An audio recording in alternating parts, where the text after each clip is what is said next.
at this point, I'm sure a lot of you have questions for Joyette. The most important question for me was how is the food, and she took care of it, right? Because Moose Burger, right? I mean, maybe I'll start off, but I know that Hannah, our colleague here, is passing around the mic. But I'll start off. How was it to eat a moose burger or reindeer? How was it?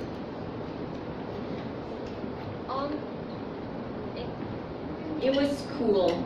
I mean, we don't have these things back home, right?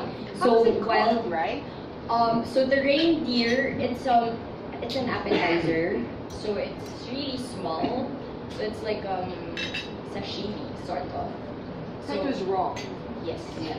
And then the minke whale, it was smoked. It was smoky. It was good. She's so polite, right? She's so polite. And then the moose burger, it's like ground beef that's a bit different. It wasn't that bad. It wasn't that bad. She's just too polite, right? Hannah, do we have a question from the audience, sir? Okay. Yes, please.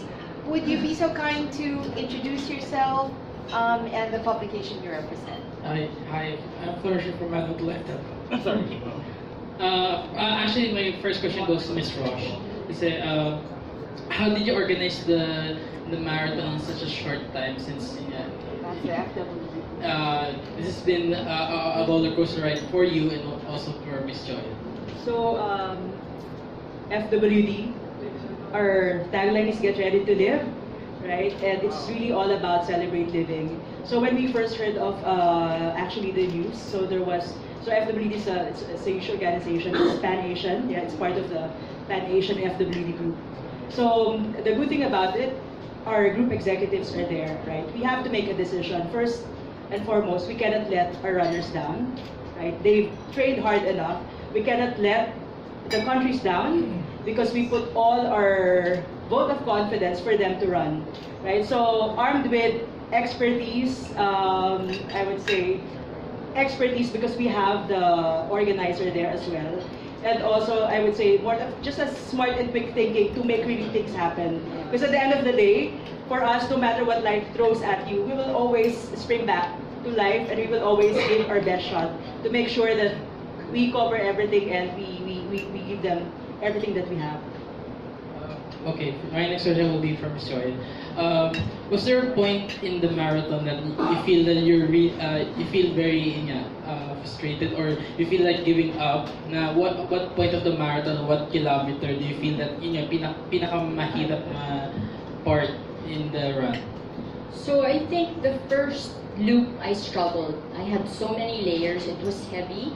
I was like, how will I be able to do 42 kilometers with this? But it was never the concept of not finishing or quitting never occurred to me.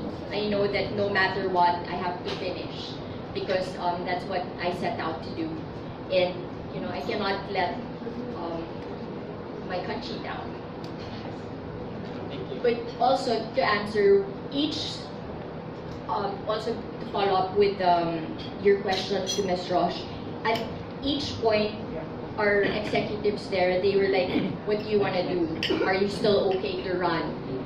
At any point, if you want to go home, you can go, you can go home because of the delays and all these tensions. But everyone, especially us, the whole team Asia was like, yeah, we're still going.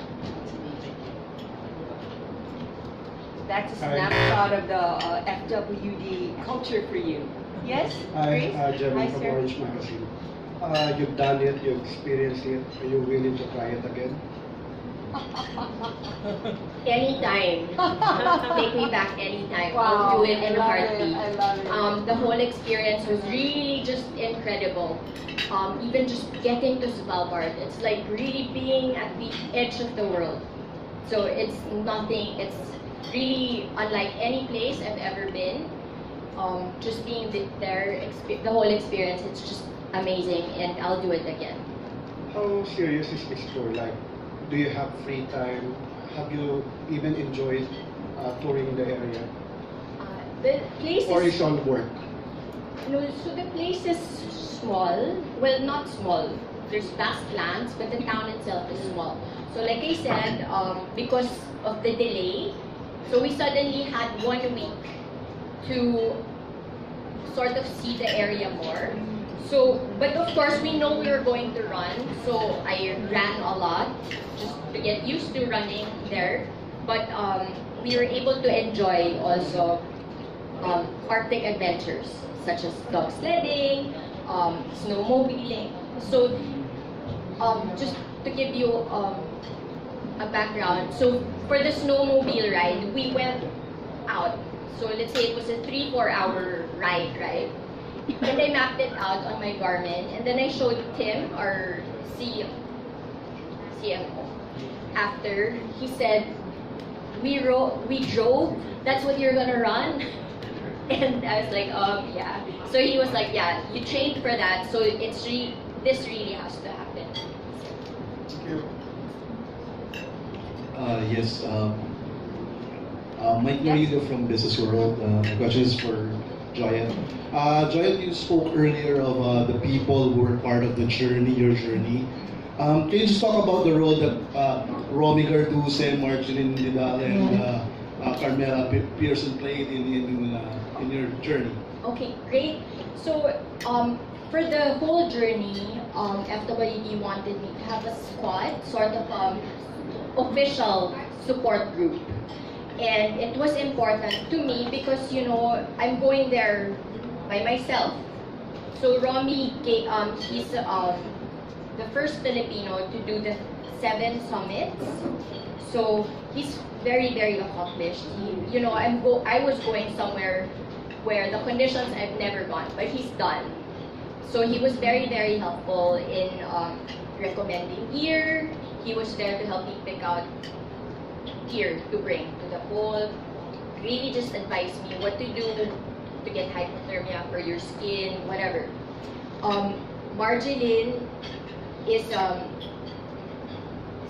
gold medalist from the Asian Games, right? And I was really very, very inspired by her story. So, you know, we saw the parallelism. She didn't have anywhere to train for the skateboard. She didn't even own a skateboard before then. So, but you know how all these things, did you hear her story how her parents, she came from very humble beginnings, right? But none of these things stopped her from following her dreams. So in the same way, I felt, where am I gonna train, right? And are we even known for being runners in the Arctic? We're not like that. So we saw the similarity, and she very, very much inspires me. Carmela is a very good friend. She's one of my best friends. So, you know, from being my emotional, intellectual sounding board, she's there to really make sure I do my best each time. Maybe I'd just like to add a bit about the FWD squad. So for FWD, it's always about letting you pursue your passion because we've got your back. When we selected Joyette to run in the race, we know beforehand as well that the race itself, it's really mentally tough. It's not just physically, mentally, emotionally, right? So it's all of these aspects in life that she has to overcome. And we don't want her to be alone, right? So we selected these people who have the experience and who can actually share with her stories of triumph and also challenges, so that they can share all of these stories together and then they can help strategize, provide her the emotional support. So that's the story behind the squad. Question po. My name is Rain Jet. Miss Roche, kasi yung 70 degrees North Marathon is like parang a plan B dahil hindi natuloy yung NorthPoleMarathon. Are you planning na idiretso to yung 78 degrees na North Marathon? Okay, so thanks, Rain. So it's really too early to tell right now. So at the end of the day, you still want the North Pole Marathon, right? Again, it's a good quick thinking from the part of our top executives in FWD to do the 78 degree. Now, I would say it's really too early to tell. The dispute there's no way we would know what's gonna happen. I would say let's play it by ear on what's gonna happen for 2020. Pero if, in case hindi matuloy for next year, gagawin nyo kaya? Or ano? Too early pa siya eh. Okay. Too early pa siya. But I'm sure. I'm sure, we'll come up with something, Yes. definitely. We'll make you live. Plan C. Plan C, plan C. I like that. I like that. Kasi kaya-kaya nyo naman palang gawin. Insurance is all about a backup plan. It looks so easy. That's basically what they're saying. Yeah. FW made this pivot so easy. It looks so easy. Okay, Miss Joyette, you talk about the experience nung running sa North Pole Marathon, sa 70 degrees North Marathon. How about naman yung, how is it different from, yung winning naman? How is it different from winning a race, an ordinary triathlon race, gano'n? How is it different? It's very, very different in that, first, how many, I guess number one, I guess just the contrast, right? Somebody from the tropics winning a race in the Arctic, so that's the difference. I didn't have any, unlike winning here, you have people, all your friends, your family to celebrate with, or even the other athletes. There, it was good group, but yeah, it was, I would say, each time, each win is special, but just because of where it happened and what it was, all the journey, all the hardships we had to go through, this one tops my list. And also, I guess because not many people can go there, can actually go, right? And the fact that you're there, you won, it's definitely a highlight. Sir? Hello, I'm Mon Chinares from Monster Chronicles and Philippine Daily for Joyette. Luis Angala last year really inspired a lot of our youth.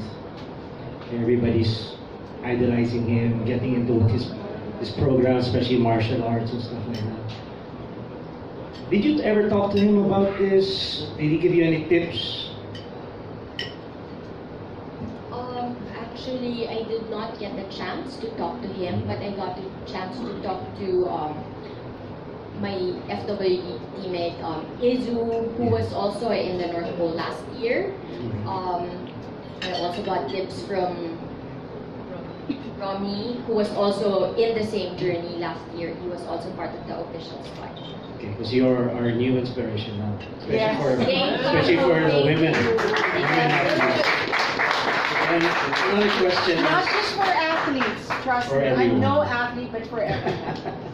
okay, for every female Filipino. Another question is this your first time to run for the Philippines, with the Philippine flag? No, No. I've been racing for 13 years now. I've gone to the Ironman 70.3 World Championships. I've gone to Xterra World Championships. And I've done several races abroad. So I always carry our Philippines. You're a mean machine. Okay. Just to add nga much, diba? I was mentioning earlier, Joyette finished 4 hours and 10 minutes. Last year, the fastest female finished at 6 hours and 43 minutes. For the So, 42. for the 42 in the North Pole race. So imagine the 2 hours difference. That's So, running machine. Thank you. And one more. How did it feel running for the Philippines in that kind of race? Carrying that flag at the end. It was incredible. Honestly, a lot of people said to me, you should kick ass. You know, I'm sorry. You know, It's you okay, should, we're all you adults should here, do we're well. adults But I here. was like, I'm not sure because, as I've said, I've raced in different parts of the world. And I know for a fact that if you don't know where you're going, you're always at a disadvantage. Unlike, let's say, you bring me to a race in Cebu, I know the course like the back of my hand because I've been racing there for years. So the difference is you don't know where you're going. So you can't be too sure, you cannot assume that I'm gonna do well, etc. I didn't know. So I just set out, I just prepared myself really well for anything that can happen. And I'm just so happy be able to score a goal. Hello, I'm Ross. I'm Robert Caleb from Business Bureau. I learned that this marathon was done with on purpose. So would you know how much funds the FWD raised out of this and it was going to chosen charity? So actually right now, we're still waiting for the final amount. So again, like what you said, I'd like to reiterate, it's really done with purpose. In the Philippines, our partner is, our community care partner, Special Olympics. So aside from the purpose, which is the monetary, what's important is for these kids, right? So they look up to someone. And this is a good opportunity for Joyette to actually share to these kids that despite all the hurdles in life, they'll be able to be triumphant about it. Right? So in due course, once it's ready, we'll share it. But this is not the first time. This is No, not the first time. but would you like to disclose the figures? Sir, para at least the others can hear also the question. What's the Yes, any question is. Since you mentioned this is not the first time to read for an award, because would you like to disclose the previous years? I'll get back to you on that one for last year. But there's really been a history of FWD working with fringe communities. Like I said earlier, whether you be a solar Lola or a differently abled person, they've been enabling their passions. Sir? Hi, good afternoon. My name is Enzo. This is for a cross-train page. You mentioned about your food experience. What are your dietary preparations, supplements that you had before this run? Thanks, Enzo, for that question. Dietary. So I basically try to eat healthy as much as I can.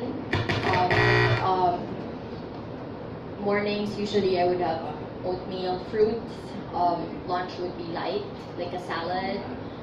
Dinner, that's when I would eat protein, like either chicken or fish or steak or whatever. Going there, it was the same. So the protein being the weird stuff sometimes. So it wasn't new. I was eating, I guess, normally, but I guess just there more dairy because it's hard to keep your exact diet when you're traveling, right? So there's more dairy, more bread, whereas here, I try to avoid these things. So supplements, definitely I needed to boost my immune system starting from January up until now, and I'm very happy to report I've not gotten sick. So I've got just really fruits and veggies and vitamins, the usual. Nothing extraordinary. So aside from acclimatizing, what exercise did you had in the gym Okay. or at home? So I run to cross train. I do swim and bike. So you have to understand, running is the most it's very high impact. So I try not to do it every day because I'm not that young anymore, unlike when I was starting out. So I want to avoid injuries. So I don't run every day. So in between, I do swim or bike. I did CrossFit. I also do bar 3. So that's like a combination of yoga, Pilates. So for this race, to train for it, it was very different from training my usual. I knew you're not gonna run super fast on ice, so I hardly did any speed work. It was more more endurance stuff. So I was happy I was still able to put in a good time because really I wasn't prepared. I was prepared for a 6-hour marathon, to be honest, 5 to 6 hours, because I thought that's what I was going to do when I looked at the times of the other participants, of the winners from before. So last, what do you think is the most important thing to remember or to practice prior to running in this cold, wintry, and ice environment? Best thing to practice, number one, I guess really put your heart and mind to it. It's not easy. Clothing, Yes. you need to be, I guess we have very good technology now. So even running, I had many layers, but this was my top layer. So I had 2 layers under. So, it's not as heavy as before, right? So clothing is very, very important. I learned that there's no such thing as bad weather, just bad clothing. So that's very, very true. That's very true. Socks are the Yeah. secret to life.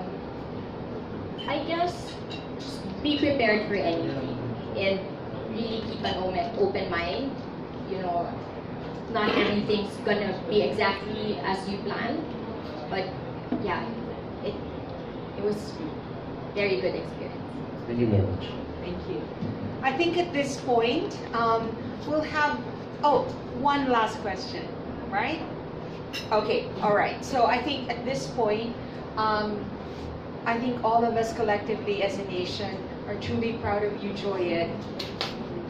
If last 2018, FWD's North Pole Marathon was all about survival, the theme being survival. 2019's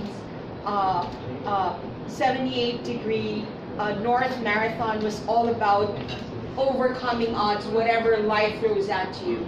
And you truly made us proud. Now, I cannot imagine anyone else closing off this small, intimate gathering of friends and supporters of Joyette than someone who's really changed the way we've all looked at insurance and who's really been our daddy in FWD.